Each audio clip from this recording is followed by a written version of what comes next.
Hello students, welcome back to Shakuntala tutorial. आपण मैंने जदि आम चैनल को जे सब्सक्राइब करना जल्दी जल्दी सब्सक्राइब करनियंतु। आज आलोचन आम गंगाधर मेहर को संपर्क में 20 एमसीक्यू डिस्कसन करबा। तबे चलंतु आरंभ करबा आज क्लास। फर्स्ट क्वेश्चन देखि नबा, गंगाधर मेहर को जन्म स्थान केउठी? बरपाली, बरगढ़, बलांगीर, संबलपुर, नुआपड़ा।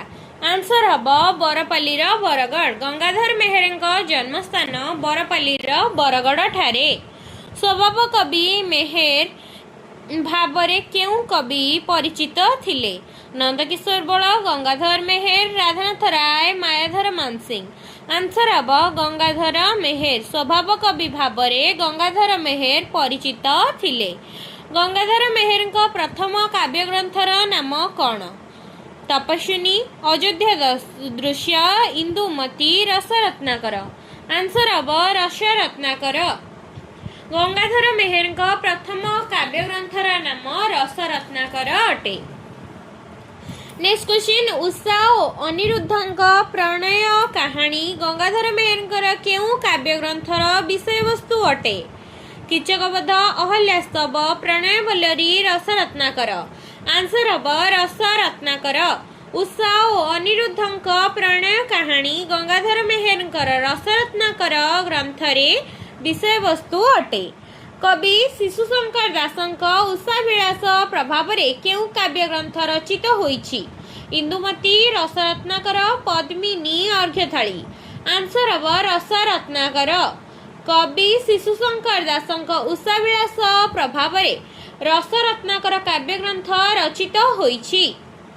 भ्रमण खरच पाई थाई भत्ता, खाई थाई मोड़ी एणे दरिद्रंक मथा, करू थाए क्षमतार अपव्यवहार, ताकू मध्य बोली थांती धर्म अवतार। उक्त कवितांशटी कवि गंगाधर मेहर केउ कवितार अंशविशेष अटे? कृषक संगीत, भारती भावना, महिमा, अमृतमय। आंसर हम भारती भावना। भ्रमण खरच पाई थाई भत्ता, खाई थाई मोड़ी एणे दरिद्रंक मथा, करू थाए क्षमतार अपव्यवहार, ताकू मध्य बोली थांती धर्म अवतार। उक्त कवितांशटी कवि गंगाधर मेहर भारती भावना कवितार अंशविशेष अटे। नेक्स्ट क्वेश्चन, सारला महाभारतर विराट पर्वरु गंगाधर मेहर केउ काव्य रचित होईछि? प्रणय वल्लरी, कीचकवध, तपस्विनी, अर्घ्यस्थाली। आंसर हम कीचकवध। सारला महाभारतर विराट पर्वरु गंगाधर मेहर कीचकवध काव्य रचित होईछि। नेक्स्ट क्वेश्चन, अभिज्ञान शाकुंतलम नाटकर अनुसरण रे कवि गंगाधर मेहर केउ काव्य रचित होईछि? रसरत्नाकर, पद्मिनी, प्रणय वल्लरी, अयोध्या दृश्य। आंसर हम प्रणय वल्लरी। अभिज्ञान शाकुंतलम नाटकर अनुसरण रे कवि गंगाधर मेहर प्रणय वल्लरी काव्य रचित होईछि। नेक्स्ट क्वेश्चन, मंगले अइला उषा बिकच राजीव दृश्या एही पदटी केउ काव्यरु आसीछि? तपस्विनी, प्रणय वल्लरी, महायात्रा, कवितावली। आंसर हम तपस्विनी। मंगले अइला उषा बिकच राजीव दृश्या एही पदटी तपस्विनी काव्यरु आसीछि। मातृभूमि मातृभाषा रे ममता जाहृदे जनमी नाही, ताकू जदि ज्ञानी गणरे गणिबा अज्ञान रहिबे काहि? एही कवितांशटी कवि गंगाधर मेहर केउ कवितार अंशविशेष अटे? भारती भावना, महिमा, भक्ति, मातृभूमि। आंसर हम मातृभूमि। मातृभूमि मातृभाषार ममता जाहृदे जनमी नाही, ताकू जदि ज्ञानी गणरे गणिबा अज्ञान रहिबे काहि? एहा मातृभूमि कवितार एक अंशविशेष अटे। नेक्स्ट क्वेश्चन, वृद्धा अनुकंपा गंगाधर मेहर केउ काव्यर चरित्र? प्रणय वल्लरी, अयोध्या दृश्य, तपस्विनी, इंदुमती। आंसर हम तपस्विनी। वृद्धा अनुकंपा गंगाधर मेहर तपस्विनी काव्यर चरित्र अटे। नेक्स्ट क्वेश्चन, विश्व देख मधुमय रे जीवन, विश्व देख मधुमय मधुर झरण करिब हरण तो पाप मरण भयरे जीवन।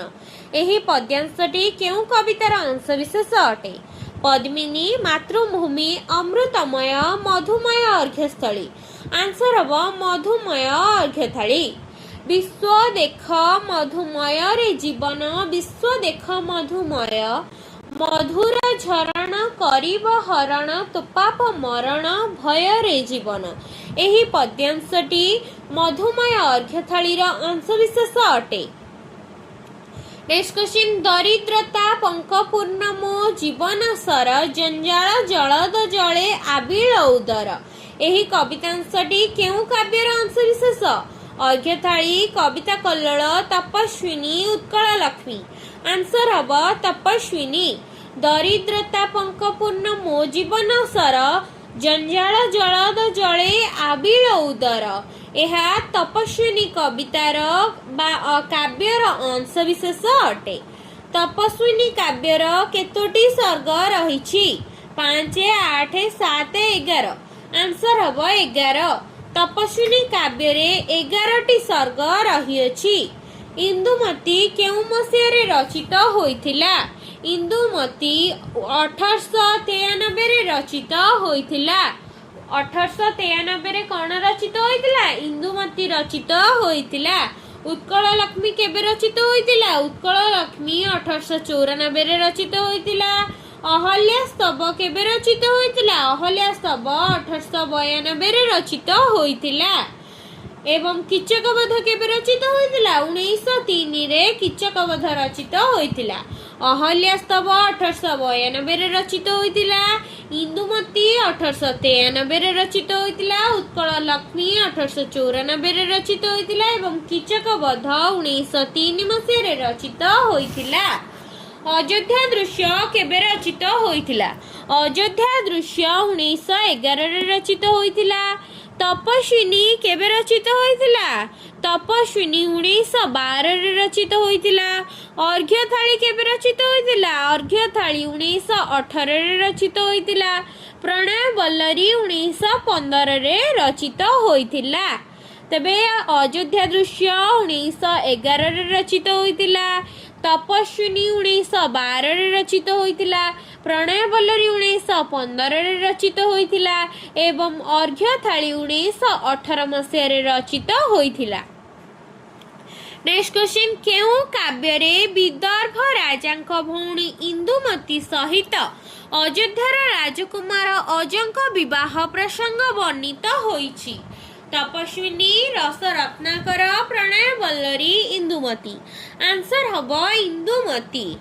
ଇନ୍ଦୁମତୀ କାବ୍ୟରେ ବିଦର୍ଭ ରାଜାଙ୍କ ଭଉଣୀ ଇନ୍ଦୁମତୀ ସହିତ ଅଯୋଧ୍ୟାର ରାଜକୁମାର ଅଜଙ୍କ ବିବାହ ପ୍ରସଙ୍ଗ ବର୍ଣ୍ଣିତ ହୋଇଛି। ଅମୃତମୟ ଓ ମହାନ୍ଧକାର କବିତା ଦ୍ୱୟର ଗଙ୍ଗାଧର ମେହେରଙ୍କ କେଉଁ କାବ୍ୟରୁ ଗୃହୀତ? କବିତା କଲ୍ଲୋଳ, ପଦ୍ମିନୀ, ତପସ୍ୱିନୀ, ଅର୍ଘ୍ୟଥାଳି। ଆନ୍ସର ହବ ଅର୍ଘ୍ୟଥାଳି। ଅମୃତମୟ ଓ ମହାନ୍ଧକାର କବିତା ଦ୍ୱୟ ଗଙ୍ଗାଧର ମେହେରଙ୍କର ଅର୍ଘ୍ୟଥାଳି କାବ୍ୟରୁ ଗୃହୀତ ହୋଇଛି। ନେକ୍ସଟ କ୍ୱେଶ୍ଚିନ୍, ଗଙ୍ଗାଧର ମେହେରଙ୍କର କେଉଁ କାବ୍ୟ ଆଦ୍ୟପ୍ରାନ୍ତର ଅକ୍ଷର ନିୟମରେ ରଚିତ? ଇନ୍ଦୁମତୀ, ଉତ୍କଳ ଲକ୍ଷ୍ମୀ, ରସ ରତ୍ନାକର, ଅହଲ୍ୟା ସ୍ତବ। ଆନ୍ସର ହବ ରସ ରତ୍ନାକର। ଗଙ୍ଗାଧର ମେହେରଙ୍କର ରସ ରତ୍ନାକର କାବ୍ୟ ଆଦ୍ୟ ପ୍ରାନ୍ତର ଅକ୍ଷର ନିୟମରେ ରଚିତ ହୋଇଛି। ସାଦୃଳ ବିକ୍ରୀଡ଼ିତ ଛନ୍ଦରେ ରଚିତ ଗଙ୍ଗାଧର ମେହେରଙ୍କ ସ୍ତବ ଗୀତିକା ନାମ କ'ଣ? ଅହଲ୍ୟା ସ୍ତବ, ଉତ୍କଳ ଲକ୍ଷ୍ମୀ, କବିତା କଲ୍ଲୋଳ, ଅର୍ଘ୍ୟଥାଳି। ଆନ୍ସର ହବ ଅହଲ୍ୟା ସ୍ତବ। ସାଦୃଳ ବିକ୍ରୀଡ଼ିତ ଛନ୍ଦରେ ରଚିତ ଗଙ୍ଗାଧର ମେହେରଙ୍କ ସ୍ତବ ଗୀତିକା ନାମ ହେଉଛି ଅହଲ୍ୟା ସ୍ତବ। କେଉଁ ଗ୍ରନ୍ଥଟି ଗଙ୍ଗାଧର ମେହେରଙ୍କର ଏକ ଅନୁଦିତ ଗ୍ରନ୍ଥ ଅଟେ?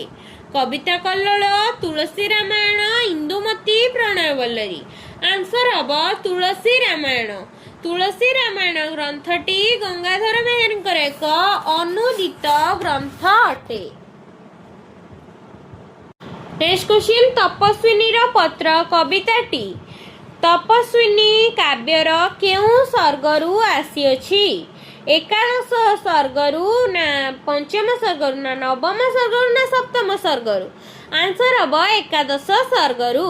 तपस्विनी पत्र कवितार तपस्विनी काव्य ग्रंथटी एकादश सर्गरु आसीअछि। इंदुमती काव्यटी केउं संस्कृत काव्यर अवलंबन रे रचित? मेघदूत, उत्तर रामचरित, रघुवंश, चारुदत्तम आंसर हम रघुवंश। इंदुमती काव्यटी रघुवंश संस्कृत काव्यर अवलंबन रे रचित होइछि।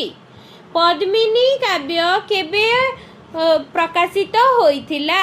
पद्मिनी 1911 रे प्रकाशित होइथिला। कृषक संगीत केबे रचित होइथिला? कृषक संगीत 1921 रे रचित होइथिला। कविता कल्लोळ केबे रचना करा जाइथिला? कविता कल्लोळ 1912 रे रचना करा जाइथिला। भारती भावना केबे रचित होइथिला? 1923 मसीह रे भारती भावना रचित होइथिला। पद्मिनी केबे होइथिला? 1911 मसीह रे। कृषक संगीत 1921 रे। कविता कल्लोळ 1912 रे। भारती भावना 1923 रे रचित होइथिला। गंगाधर मेहेरଙ୍କ गीति कवितार एक संकलन कवितामाला केबे प्रकाशित होइथिला? 1915, 1920, 1918, 1922 आंसर हम 1922। गंगाधर मेहेरଙ୍କ गीति कवितार एक संकलन कवितामाला 1922 रे प्रकाशित होइथिला। तेबे आजिर आलोचन रे आमे 25टी एमसीक्यू गंगाधर मेहेरଙ୍କ संपर्क रे डिस्कशन कले जहाँकि यूजीसी नेट जेआरएफ पाई मध्य आवश्यक हेबो। जदि वीडियोटी भल लागि थाए लाइक शेयर सब्सक्राइब निश्चिंत करिवे एवं कमेंट माध्यम रे जणाइबे नेक्स्ट क्लास रे कहा ऊपर आलोचना करिबा। Thank you.